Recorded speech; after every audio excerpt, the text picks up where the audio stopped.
All right, I would like to introduce Yoeri.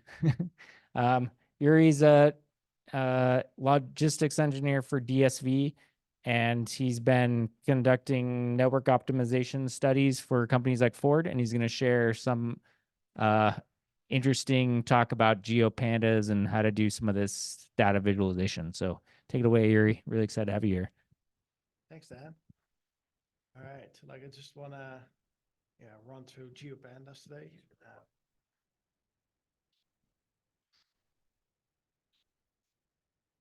So I just broke up the presentation into three separate sections. I'll go first glance over GeoPandas and Spatial data visualization first.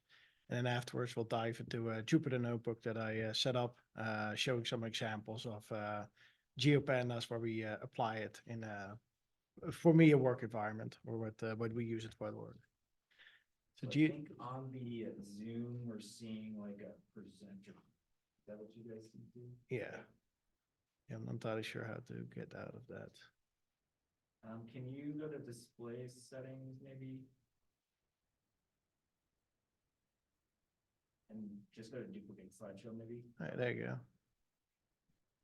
All right. Cool. And there.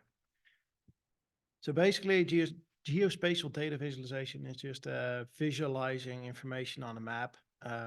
What it's most commonly being used for is to communicate complex patterns, relationship, and trends. So think of election results, stuff like that. You would see a map with like countries, like their the results, like those kind of things, like where verbal communication or writing it out is not easy to show things in geographical context.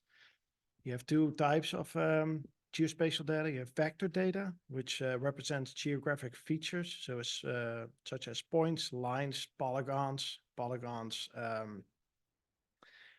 For example, points like locations of cities or points of interest. Rivers can be lines, so like we're on a map, you would draw it out. Lakes would be an example of a polygon where you have like a body of water, and it's like takes a certain shape. Think of countries, think of states, stuff like that. Raster data represents geographic features through pixelized grids or images. And then like each pixel has a value representing information, so such as the elevation or the temperature. I do not have an example of this, but thank you. But it is a powerful way to show if you have a map of the US, like where the population is, you would see, for example, a hill over New York, and you would see Michigan be pretty flat, besides for a couple of like population dense areas. Overall, like there's a couple of rough techniques that are used. So you have general mapping, which has been around for quite a while. You have professional GIS software, which I've never used, but is used in a professional sense. And like you have web mapping. So basically GeoPandas falls under that. There's a multitude of different libraries and stuff that can be used for it. And GeoPandas is one of them. And then it's the main applications or like that I found online for applying it are mostly in the environmental monitoring, urban planning, disaster response, public health. So like where you would want to see an event in a map setting. And then the big challenges for most data analysis, but like for GeoPandas as well, is the data quality. When the data set gets really large, optimization of the code becomes really important in the sense of like you will have a lot of data points. So I think like you would want to use raster data and you're doing 1 million plus data points. Like now the volume of data going into like a visualization becomes very large. And then the third one is interpretation. It's very easy to sort of like make something overly complicated where it's very difficult for the audience to understand what's happening. Now, these are two examples of heat map type plots. So on the left is just a heat map, and on the right you see the same concept, a heat map, but then like for different counties. And you see that it's for the south of the US, so you can see Florida. some of the states, and then you see like for this example, you likely have some data quality issues as a lot of the states or the counties have not been filled in because there was just no data. Now data types, like we'll see an example of the points, which is basically the latitude and the longitude, of which the latitude is the it's basically points that overlap the whole globe, of which the latitude is the horizontal point and the longitude is the vertical point, and the combination of the two with both of a number will allow you to like identify a specific point on the map, so where you would have an event. Then you obviously have the line string between those 2 points or something that follows points along to like create a certain shape. Polygon, where you draw a shape. Multi-point, we'll see that a little bit too. Multi-line strings, the same idea, especially if you have a more complex drawing. Geometry collection is something I've not made before, but like this is done in like larger analysis where you would want to combine several strings, several points of interest, state, or like a polygon and a line, and like you would assign basically a geometry collection or class to it, like allowing you to reuse the same concept over and over without having to identify it every time. Now then real quick, GeoPandas, open source project, obviously in Python. And the core components are GeoSeries. Just grab my notes real quick. Which is basically just the geospatial information, the geodata frame, which allows the GeoPandas library to interpret the geospatial coordinates and point of interest, so like that you can feed it into the map. And then you have geometry types, which are basically the types we just talked about, like you have the line, the plot, and the polygon, of which you will import into like your code to make things work. And then the key features of GeoPandas are obviously, of course, spatial operations, like visualizing something on a map or map-like object. Plotting in general, so like that you present something out like in a visualization. And then file IO is then basically allowing the easy consumption of loading of like, for example, JSON data or like CSVs or whatever into a geo data frame, allowing you to use it. And you can also write to different formats. So like if you've done an analysis and you want to reuse the data that you've created and manipulated, the library also allows you to export it to a data file of choice and then like store the output. So let me just quickly grab my Jupyter notebook. So I'll zoom in a little bit. Just move this out of the way. There you go. So this is just a simple example that I put together. So I'm importing several libraries. I'll import one more a little bit further down in the code.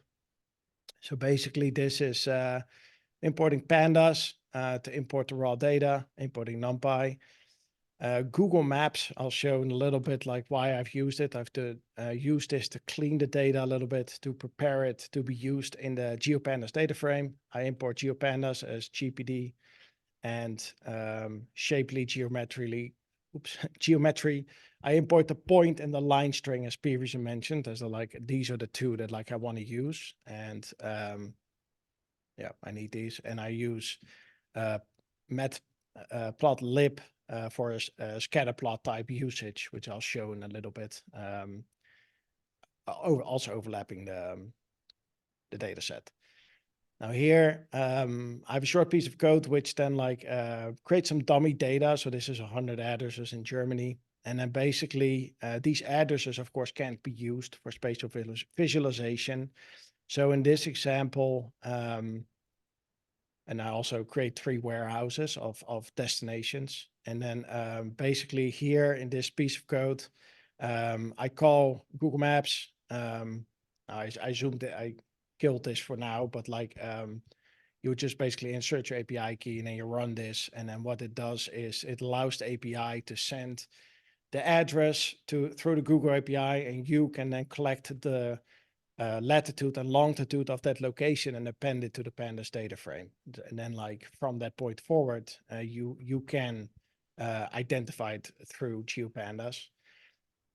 So this is the next one where I calculate the distance between the two. So like I'll explain a little bit later why, well, basically for the sake of the example, the exercise here is to identify which factory should ship to which warehouse, just given that like the spatial distance between the factory and the warehouse is closest. So like for this example, I'm just running through here and like calculating through another Google API the distance between the 2 points, so that like I can add that to the data frame and use that in analysis a little bit further. Now I merge everything together here, basically creating one large data frame. I add a volume column as I was looking to increase and decrease the size of the circle, which I also imported matplotlib for, which is scatter plots used for that. Now, and then here, I basically identify the closest warehouse factory combination. Now, and then like here, I basically stored the output of this this script into a CSV, which I'm loading into my Jupyter notebook here. So I'll just run the merge df. So this is what the data set looks like. So we have 3 factories. You can see like each factory has a warehouse then, and between these 2 points, these are the distances between this factory 1 and then warehouse 1, warehouse 2, warehouse 3. So you have then kilometers and meters. Excuse me. And this would then be the latitude, longitude for the factory, and this would be the latitude, longitude for the individual warehouse. Technically, you don't really need all of this, but we're just slamming something together. So like I just left everything in there. Now here I don't want to use merge df the whole time, so I go back to df. Little overcomplicated script, but this is the for the first example. Oops. So basically here I use this, so I use one function to call all the functions, but basically in this function, I identify the data frame that I want to convert into a GeoPandas data frame, the latitude, longitude columns of that data frame, and then like return the data frame, geo data frame with the point of interest and the longitude, the longitude of that point of interest. Then the next one is to create a line between those 2 points. Is that correct? Yeah, because then I have 2 data frames. I have one for the factories, I have one for the warehouses, and then here I create the lines between each factory and each warehouse. I put in a sort or a filter function to just allow me to like run this on one warehouse. So basically here it just says like I'm filtering on whatever warehouse I've selected. Sorry, excuse me. These are the plot locations. So this is where everything is going to be. So the different where the factories and the warehouses. And then here I'm putting everything together and I'm initializing the plot. Here I'm just calling the function and I identify warehouse 1 as the one that I want to visualize. And then like we have this. Now this technically is a spatial analysis. It's not practically really useful. So like in this example, like we're gonna then add Folium, which is basically a leaflet. Well, basically it's a Python library that like allows you to pull in a leaflet. Leaflet is a, I believe, JavaScript based map environment that shows a large map.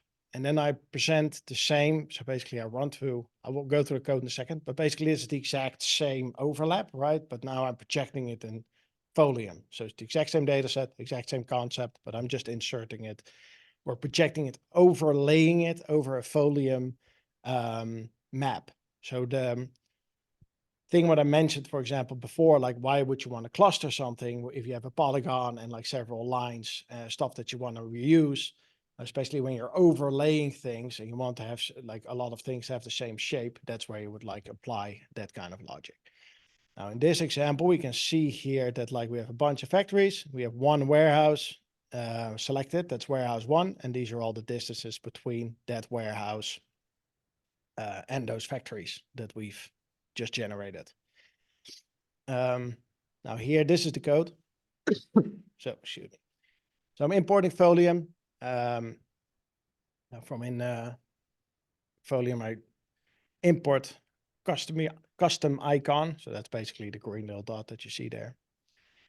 And then like here, I create the map. So basically I say like, all right, this is the location of Germany. So like I want the map to start on Germany as like all my points of interest are there. So usually wherever, depending on the focus is on your analysis, you would point the map to that focus point. Again, I identify the warehouse that I want to run the analysis towards, as we're zoning towards one warehouse and I'm not taking anything else into consideration. Now I'm just looping through the longitude of like each point of interest. So I add, this is the line part, this is the factory, this is the warehouse marker. Then basically I just loop through the whole geo data set that I created earlier, return a map, create Folium map, now for warehouse one, and then we create that map. So like if I say, I make this warehouse 3, now run this again, then we can see now everything goes to Rotterdam because that was the warehouse 3 location. Now for this example, right, we said like, well, we kind of want to research like the optimal location. So we want to know which point of interest is the closest. So here I do need 3 unique locations to point it through at like for this analysis. So like that's what I'm doing here. So I'm basically grouping the 3 warehouses together. I'm taking the latitude and longitude. I'm just grabbing the value. And then we earlier made a volume column. So like when all of these had the volume 5, we don't really do anything with that here. So I sum that so that like I have the part where each factory has a value of 5, but obviously for the different warehouses, because the volume is going there, the volume would be substantially larger. So that's why we're adding it together. Now here I'm creating the factories GeoPandas data frame. So not the exact same concept. Here I'm initializing the Folium map. Here I'm adding the scaling factor. So like I'll identify in a second where that's for. The scaling factor in this example I'm using for because the volume that I projected was relatively small and the circles that it generated were relatively small as well.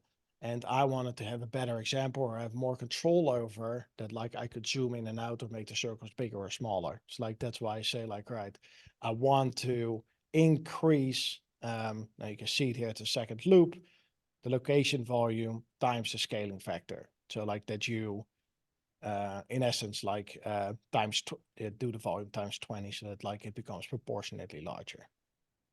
Now here, first loop, I identify in the data set, I filter the data set on the closest factory. So like that's what this guy does. Now and then like I grab the locations from the closest warehouse. I say the color is blue. I add it to M. M is the map in this example. Left the M there, but M stands for map. So you can see here, I started the Folium map and now I'm appending upon the map what the points of interest that I want to like dig into. Now then the second is I'm adding the factories and warehouses, and the bubble size is then based on volume. So now the volume, as I just said, like I want to add the scaling factor as a condition. Now and then we have the circle where we have the location. The radius is the scaled volume. So basically this times the volume, and then the color is green if the factory is in location, else it's red. So if we run this, we can see that like now the data set, that the dummy data set we created, basically we've identified like, all right, these factories that are located here are geographically closer to the port of Rotterdam, or like the warehouse in Rotterdam. And actually the other two warehouses are both in Hamburg. So you can see here that like the cutoff is right here. And then like geographically speaking, like it sends all of these to this warehouse. And then like from here on, it determines that all of these are closer to this warehouse. So like this being sent here. So what I'm a logistics engineer. So like I analyze networks for different customers making logistical moves. So what we normally use this for is, now take one of our customers is Ford. I'm also part of the Ford account. Very large company. So like our direct stakeholder is a manager of transportation. So like deep understanding of the subject matter, knows exactly when I present certain problems like what I'm talking about. However, to get a decision, there's going to be like other stakeholders in the room that do not understand like how the supply chain works. So for example, like we're looking at an example for Germany. For example, here, let's say, well, Ford has a bunch of suppliers in Great Britain, but like, let's say we say something will take 4 days to come from England, go on a container and then travel to the US. Well, it won't if it comes from Northern Ireland. Like, even though it's part of Great Britain, like this part of Great Britain does not directly go by truck. So like this movement from here to like whatever warehouse would be 4 or 5 days in itself.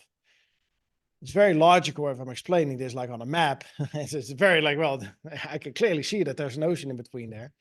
But like, if you do not have that context and like now you're starting to talk about Great Britain, and like that stakeholder is not very like well versed in the subject matter, it is quite complicated to get that point across, especially if the list of points that you're trying to get across is substantial. So like usually it's not like as cut and dry as like, oh, this is just one problem in your supply chain. You have a long list that you're going through. So like the visualization then like really helps you cut down and get to the point and like get the message across. Now the example that I had here was then like, right, if we cut like these warehouses geographically are very close together. So like, let's say in this example, this gets consolidated in this warehouse, then makes it to the port of Hamburg and goes out, right? Like in a perfect scenario, these 5 units or whatever we are shipping go to this warehouse, make it there on time and like leave. Well, now the reality happens. So like now it's all of a sudden like there's paperwork issues, there's whatever. And like this volume in this week does not make it to this warehouse. We could like make the argument or recommendation in this case, like to the customer and say like, hey, there has to be synergy between these 2 warehouses. They're geographically really close together. So it makes sense for you to like, when you do contract negotiations or whatever, that these 2 locations have similar agreements, so we can move volume between the 2 and thus optimize your freight, even though like there might be a setback or whatever. Again, that's why I would choose to use a plot like this to be able to, not necessarily for the manager, like who would have that knowledge and we would be able to quickly identify this for him, but especially like stakeholders above him or like stakeholders from other departments that might not necessarily have all this context, might not even really know where Hamburg's like is, or like, you know, these 2 examples are both in Hamburg. Let's say it's the city right next to it. Like, all right, like even I'm originally from Europe. I would have no idea if like this is like a sub city of Hamburg, like it's actually in Treetown that's close together. Like who knows, right? So just to visualize that and quickly show your point. Yeah, that's kind of the goal of GeoPandas. All right. I went through this a lot faster than I thought I would because I was actually really focusing on not talking too long. So are there any questions? I have a question then. Is it, have you tried, how easy would it be to use something like Google Maps to, instead of just drawing a straight line here, to estimate, you know, a time for the trip or to draw on the map the highways you would take for these routes. Is that something that getting that data into GeoPandas is easy, or I don't know if this is a hard thing. I was just trying to look No. while you're talking and see Yeah, if yeah, yeah. these tools are available. Yeah, for those free. tools, I don't know if they're for free, but those tools are definitely available. Yes. So there's definitely like APIs or services that you can call, or like run your analysis on and then say like, right, for these factories, this straight line is not realistic. No truck is going to drive that. So like we need to follow a road. Yes, that is very doable. Like that like you use an API. I'm not 100% confident that like the Google API that I looked for had it, but I'm pretty sure that they have something like that that you can auto calculate it. Yeah. Thank you. Yeah, no worries. I saw there was also a question online. Mitchell asked about pandas. You were using both merge and concat functions, and what's the difference between them? So merge is basically you join two data frames together. Like we can just go back up. Even kijken. So we'll start with the merge. So here, this is an example of a merge function. So pandas merge. This is the pandas library. It's called here merge. I am on the data frame for addresses. I am joining the distance data frame, and like I'm joining left. So you have left, center, right. And I forgot what the fourth one was, but to be honest, only inner join. You have left, inner join, right. I forgot what the first one, the fourth one was. I honestly only use inner join or left join 90%, 95% of my night of the time. So basically what this says is like this data frame is going to get this data frame appended because this is the left one. See, so this data frame is on the right. And I'm going to merge these two together on the factory on the left, on the factory column, and then on the right on the factory column. So like if we go up here, of down here, you can see here that we have the factory column. So the factory column just identifies and says like this is, you have all these values. And then basically what that merge does is it says like for both data frames, I want to combine the factory columns. That's why there's only one. I'm not dropping anything or like doing anything to clean it up. But so like these two columns in this example have been merged together. Like that's, and then the data frame basically gets appended. So when you go up here, I can actually not show that because this is not live code. But if I were to print addresses, it would not have all the information that you're seeing here. It would only have the factory, the address, the latitude and longitude, because that's all of this, the information that I generated in the code here. So like when we look here, all that we have is the city and I have the street, the street information and the postal code. This is it. So like when I'm appending here, like I'm now making the data frame, then I'm going here, I'm only adding the latitude and longitude. And then like here, what you're seeing is like, because it's merged, I added the warehouse, the distance between the two that I generated, the other address for the warehouse, and all this information was added because the join was made on the factory column. Concatenate is basically you append it. So it's not necessarily like you don't merge it. You, for example, if you do concatenation on the bottom, you would literally say like I have a data frame here and I'm grabbing a second one. The columns are all the exact same. So I just put it under there, creating one data frame. I hope that makes sense. That answered your question. Yes, thank you very much. Any other questions?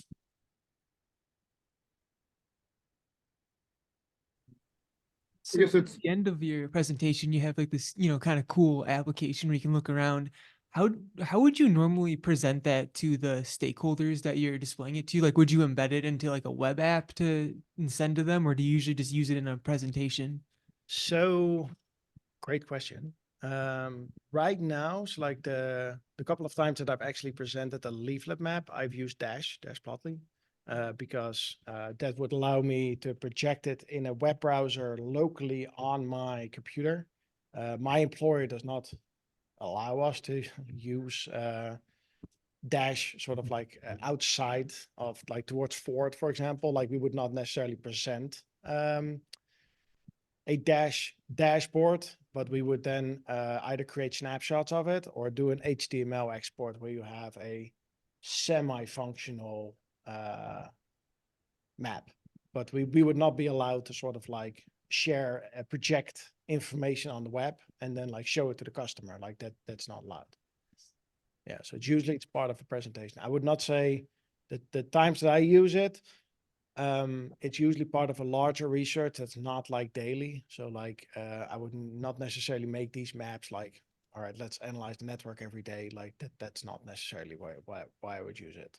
So it's usually part of a large presentation or something of the sort. Yeah, no problem.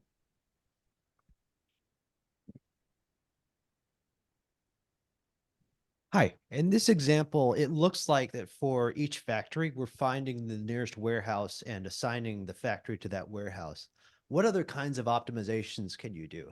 Like say each warehouse can only supply a certain number of factories. Well, that's a great question. So like, and that's where in if I were to use, so like the studies that we would do at work, there would be a lot of different factors going into the analysis. So like, let's say we take one of the warehouses and like 9 out of 10 times for us, it's ocean freight.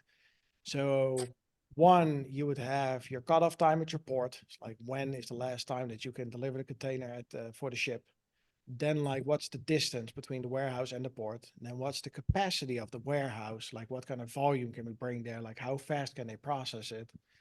And then you would say like, all right, like now over a period of time, we know that these factories gonna send whatever. So like it has to like be able to be transported in the same mode of transportation. So it cannot be hazardous material and then like non-hazardous material, because hazardous material is more expensive. So you would want to make that distinction. And then like you basically go, yeah, more complicated even from there, where you say like, all right, like what else do we need? So like what are the other factors that Ford finds important? So like, is this, in this example, would price be leading? Is it speed? Is that does that differ from each factory? So like, let's say a factory sends spare parts to the US that might be more urgent than like a planned container that we know can take 2 or 3 weeks and then hit a whatever supply of goods that's already there, right? Like that's not, they don't expect that to be, that they run out before like that container arrives. So you can like go a lot more complicated, and then like the map would support the conclusions of that analysis. So like you would not necessarily try to build all of that in your map, but like it would be part of your map. So like where you say like, all right, hey, in Hamburg, you're using Maersk, and your Maersk contract states that they will only load on Monday and Tuesdays, which means that is this factory has to be able to ship, like let's say it's 2 days transit by truck, or like 3, right? Like we saw some like all the way down in Germany. So like, let's say the furthest one is 2. That means that they have to be able to ship it like Wednesday, like Thursday, Wednesday at the latest, so that like it arrives at the warehouse, and then there has to be enough space for the warehouse to stuff the container, seal it, make sure that everything's ready, so that like it can be delivered at the port Monday before the cutoff. So like you're creating all of those sort of like hit points where you're saying like, all right, when this threshold gets hit or whatever, then like we would want to know about it, or we want to show that like in the map.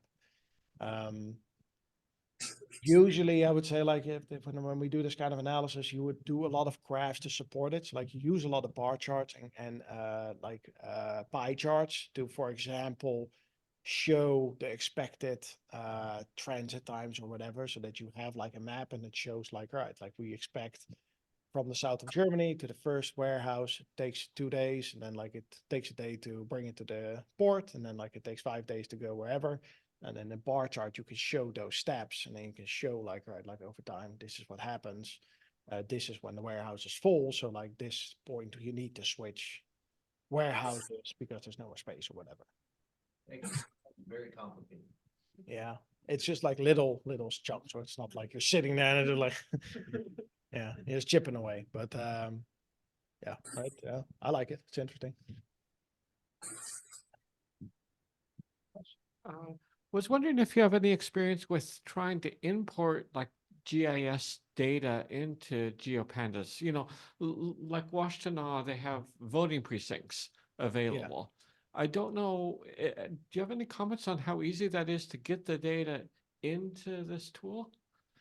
I've never worked with GIS software, but like if they have the same data points, like if they either have latitude, longitude, or they have like the information to create the polygon, so like to create the state or whatever shape you would want to visualize, you could definitely filter it in here.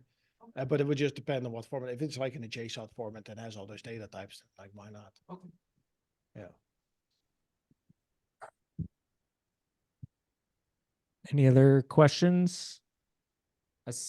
Saw Kevin online was kind of asking about how you generated the data set used. I know, Evan, you kind of answered that as well. Do you want to talk just briefly about how you created the data set again? Yeah, so for the data set, so basically took a couple of cities, streets, and then like so yeah, there's been a couple of days since I've done this, but so you basically just loop through the variables that I identified here, and then you make random combinations, and we identify, like we add random post-up codes to the information. But it's basically just a loop where I use NumPy random quite a bit to like scramble it, and then like the combination of the two becomes the address. Yeah, this is just, I mean, if you Google make random data sets, like there's a lot of examples out there. This is an example. This is not me just like coming up with a unique way to create all of like whatever thing in Germany. Like I literally just Googled like I need to create random addresses in Germany. Can't be real. And this is the code that they came back with. So that's what I was gonna say. So is there any guarantee that the street addresses will be like in a real location? Like how does the Maps API, you know, like make a fake street address into, you know, an actual location on the map, right? Like, So in this example, the data here is just random. So like, I'm not sure if there's your actual addresses. The only real way for something to vet it would be the API for Google. Because other than that, in all my logic, I just used the latitude, longitude, right? The only reason why I made a address is just because I wanted to have random locations on the map, and I wanted to be able to use the Google API to look up random locations. So as long as the Google API says like this is a location, I have no idea if it is or not. Like it gave a point on the map, and that point is where I went with. So yeah, that's it. But there's no validation here, nor does the GeoPandas like validate any of that information. It would just visualize what you're feeding into it. Any other questions online or in the room, anyone? Yeah, if you're using like real data, they have validation services for addresses. Sorry, John, were you trying to say something? Yeah, I said if you use actual addresses, there are validation services. Did it work? Yep. Yeah. I guess in this case, you kind of used Google as your validation service, right?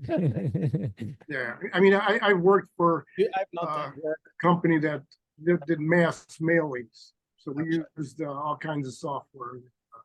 You know, we cleaned up addresses, validated them, you know, and you pay big money for the software that validates every address. Yeah, makes sense. Any other questions, anyone? Could you scroll this to the top again, see what your, Sorry, was someone online going to say something? can you scroll that up screen up to the top? I think John was asking for you to scroll up. Sorry. I think John's asking you to scroll up. Oh, scroll up. All right. No, I want to, yeah, I want to see the import. Import.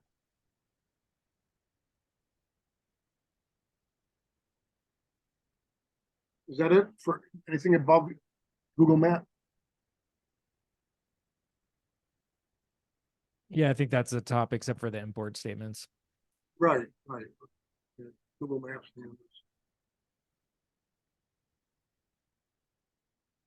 All right. Thank you so much, Yoeri. You went through a lot of cool libraries, GeoPandas, yeah, using Shapey and NumPy, and using Google APIs and stuff, and plotting it using the leaflet libraries. That's I haven't used that stuff myself, and I thought it was really cool, practical example to bring to Michigan Python. So thanks so much for being the speaker today. I really appreciate it. Thank Can you. I ask a quick question? Nice. Hello? What's your Yeah, I wondered that Please. the Everyone, don't forget, first Thursday in May, we have our next event, and we have a speaker lined up to talk about DuckDB and doing data analysis with that with Justin. So that should be really good. Please join us then. If anyone is interested in giving a talk at a future Michigan Python event, like Yoeri did an awesome job tonight, please let me know. We'd love to sign you up for a future talk on any type of Python subject. Otherwise, thank you so much, everyone, for joining, and yeah, we'll see you next month. Thanks, everyone. Bye.